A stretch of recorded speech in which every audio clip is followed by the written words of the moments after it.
In the continuation of the topic of dacrocystitis, in this lecture we are going to deal with a part of adult dacrocystitis, that is chronic dacrocystitis. तो इससे previous lecture में हमने डैक्रोसिस्टाइटिस में congenital डैक्रोसिस्टाइटिस के बारे में देखा था। यहाँ पर हम देखते हैं कि एडल्ट डैक्रोसिस्टाइटिस को दो पार्ट में डिवाइड किया जाता है, दैट्स एक्यूट एंड क्रॉनिक। तो इस लेक्चर में हम बेसिकली क्रॉनिक डैक्रोसिस्टाइटिस के बारे में डील करते हैं। Chronic dacryocystitis is more common than acute dacryocystitis. इसके बाद आप जब इसमें बुक्स में इसके सिम्टम्स के बारे में देखेंगे तो उसमें कुछ कैटेगरीज दे रखी हैं और उन कैटेगरीज में उन सिम्टम्स को क्लासिफाई किया गया है। तो चलिए एक एक करके हम देखते हैं। जैसे सबसे पहले उसमें बताया गया कुछ प्री डिस्पोजिंग फैक्टर्स होते हैं जो कि क्रोनिक डैक्रोसिस्टाइटिस को कॉज करते हैं, लाइक एज, सेक्स, रेस और उसकी हाइजीनिक कंडीशन कैसी है, इन सब से क्रोनिक डैक्रोसिस्टाइटिस होता है। जैसे कि patients with age between 40 to 60 years are more vulnerable for chronic dacryocystitis. Sex की बात करें तो females are more vulnerable for chronic dacryocystitis. अगर अपन रेस की बात करें तो रेस में लिखा जाता है कि वाइट मैंस जो होते हैं उनको इसकी चांसेस ज़्यादा होती हैं एज़ कम्पेयर टू नीग्रोज़। उसका रीज़न क्या दे रखा है, क्योंकि नीग्रोज़ की जो फेस होते हैं वो छोटे होते हैं और उनकी नाक हल्की सी चपटी होती है, तो उनका जो डक्ट होती है नेज़ल कैनालिकुलाई वो पूरी शॉर्ट होती है as compared to long white persons. तो उस शॉर्टनिंग की वजह से उसमें ऑब्स्ट्रक्शंस की चांसेस कम होती हैं as compared to white persons. ये एक रीज़न दे रखा है। इसके बाद ये तो फर्स्ट कैटेगरी थी द प्री डिस्पोजिंग फैक्टर्स के बारे में। सेकेंड कैटेगरी में ये सब दे रखा है इसमें कि कुछ माइक्रो ऑर्गेनिजम्स होते हैं, जैसे कि मैंने आपको कंजेनाइटल में भी बताया था, सेम इसमें भी कुछ माइक्रो ऑर्गेनिजम्स होते हैं which are responsible for chronic dacryocystitis, like streptococci, staphylococci, pneumococci, haemophilus influenzae. तो ये सब माइक्रो ऑर्गेनिजम्स भी क्रोनिक डैक्रोसिस्टाइटिस कॉज करते हैं। So these are some causes of chronic dacrocystitis. Now we are going to deal with the most important concept of chronic dacrocystitis. That is the symptoms. इसके symptoms को 4 stages में पढ़ा जाता है। उन चारों स्टेजेस के बारे में हम एक बार डिटेल में थोड़ा डिस्कस करते हैं। The first stage is catarrhal dacryocystitis. दूसरी होती है लैक्राइमल म्यूकोसील स्टेज। तीसरी होती है सप्यूरेटिव डैक्रोसिस्टाइटिस स्टेज। और चौथी होती है last stage, that is chronic fibrotic sac stage. सबसे पहली जो होती है catarrhal dacryocystitis. Stage 1 catarrhal dacryocystitis में पेशेंट के लैक्राइमल सैक पर माइल्ड इन्फ्लेमेशन होता है, साथ में नेजो लैक्राइमल डक्ट में हल्का सा ब्लॉकेज रहता है। ध्यान रखना इसमें हर चीज़ काफ़ी माइल्ड रहती है। इस कंडीशन में, इस स्टेज में, फर्स्ट स्टेज में जो सिम्टम्स आते हैं पेशेंट को, दैट आर एपिफोरा, मीन्स की वाटरिंग ऑफ आइज। एक अकेला ही सिम्टम रहता है बस। जब हम इस पेशेंट में सिरिंजिंग करते हैं तो क्लियर फ्लूइड पास होता है, क्लियर फ्लूइड दिखता है, या फिर कुछ अमाउंट में फाइब्रस म्यूकोइड फ्लेक्स वगैरह हमें दिखती हैं। जैसा अपना पेप्सोडेंट में फ्लेक्स होती है ना, आप देखेंगे उसी तरह से इसमें फाइब्रोइस म्यूकोइड फ्लेक्स दिखती हैं। जब पेशेंट की डैक्रोसिस्टोग्राफी की जाती है तो उसमें आपको नेजोलैक्राइमल डक्ट में हल्के से ब्लॉकेज आपको सीन होंगे इजीली। नेक्स्ट हम आते हैं सेकेंड स्टेज पर, that is stage 2 lacrimal mucocele stage. इस स्टेज में पेशेंट को सिम्टम्स आते हैं that are stagnation and distension of lacrimal sac. जो सिम्टम्स आएंगे बेसिकली वो आएंगे constant epiphora associated with swellings.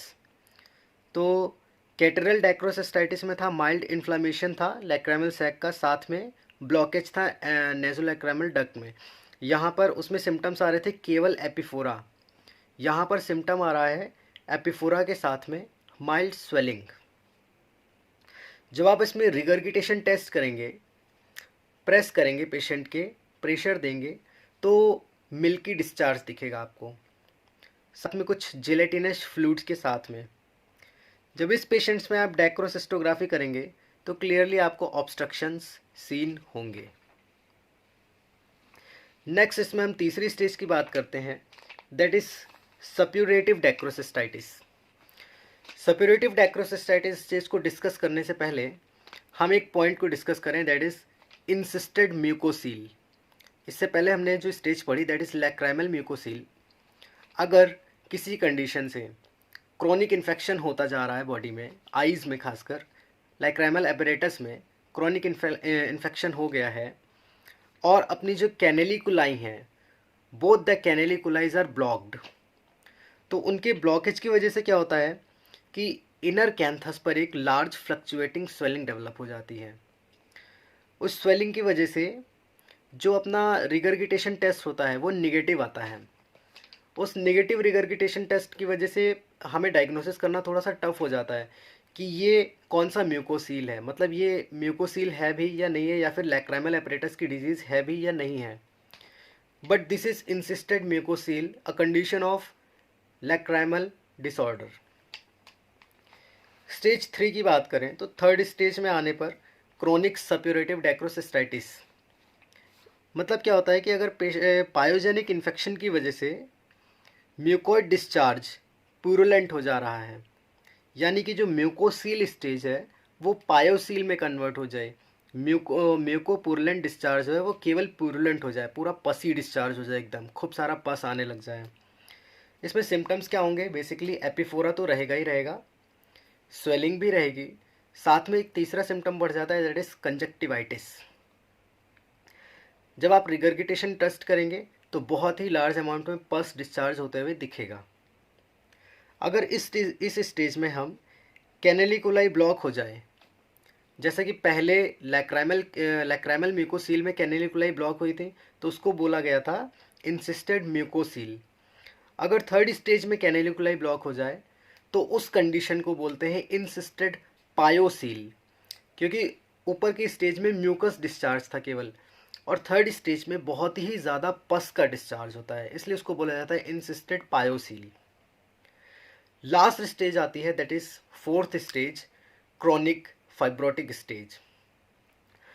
अगर किसी पेशेंट को लो ग्रेड में रिपीटेड इन्फेक्शंस आ रहे हैं फॉर अ लॉन्ग टाइम, तो वहाँ उसमें उसकी जो लैक्राइमल सैक है कंटिन्यूस इन्फेक्शन की वजह से और बहुत ही लंबे समय तक चलने की वजह से वहाँ पर एक फाइब्रोसिस स्टार्ट हो जाती है और लैक्राइमल सैक नॉर्मल से फाइब्रोटिक सैक में कन्वर्ट हो जाती है।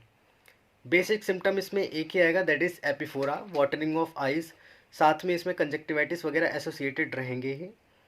जब आप रिगर्गिटेशन टेस्ट करेंगे तो वो पॉजिटिव आएगा। डेक्रोसिस्टोग्राफी में बहुत ही जब आप देखेंगे तो स्मॉल सैक्स में लैक्राइमल सैक में इरेगुलर फोल्ड्स दिखेंगे आपको। तो डेक्रोसिस्टोग्राफी से इसका फाइनल डायग्नोसिस आप करेंगे कि अगर इरेगुलर फोल्ड्स दिख रहे हैं तो दिस इज स्टेज 4, क्योंकि नॉर्मल सिम्टम्स से आप इसे डायग्नोस नहीं कर सकते हैं। So that's all about the symptoms of chronic dacryocystitis. Chronic dacryocystitis की कुछ कॉम्प्लिकेशंस भी आते हैं, इनको हम एक बार डिस्कस करते हैं। तो सबसे पहला कॉम्प्लिकेशन जो देखने को मिलेगा that is our most commonly conjunctivitis. इसके बाद इसमें इक्ट्रोपियन भी देखने को मिलेगा। अगर पेशेंट को इक्ट्रोपियन है तो उसमें कॉर्नियल अल्सर्स और केराटाइटिस वगैरह भी देखने को ईजिली सीन होगा। अगर डेक्रोसिस्टाइटिस का सर्जिकल ऑपरेशन किया गया है तो बहुत पॉसिबल चांसेस हैं कि ऑपरेशन के बाद एक कॉम्प्लिकेशन डेवलप होता है दैट इज़ एंडोप्थेल्माइटिस। तो पेशेंट में एंडोप्थेल्माइटिस तभी सीन होगा अगर डेक्रोसिस्टाइटिस का सर्जिकल ऑपरेशन कुछ किया गया है। So these are some complications of chronic डेक्रोसिस्टाइटिस।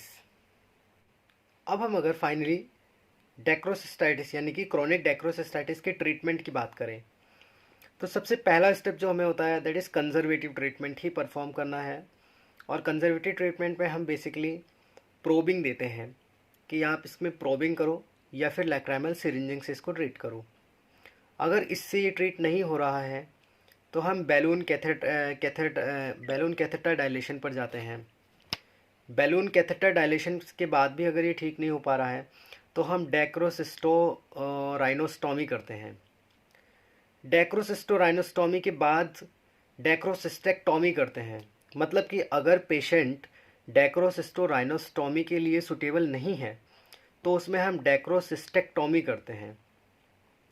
और फाइनल स्टेज जो मैंने बताया था स्टेज 4 थी, दैट इज़ फाइब्रस हो चुकी है सैक, तो उस कंडीशन में अपने को कंजक्टाइवो डेक्रोसिस्टो राइनोस्टोमी ट्रीटमेंट परफॉर्म करना पड़ता है। So these are all the surgical procedures that are performed to cure chronic dacrocystitis, and that's all about chronic dacrocystitis. अगर इससे रिलेटेड कोई भी डाउट हो तो you can ask in comment section. Thank you for watching my videos. Thank you.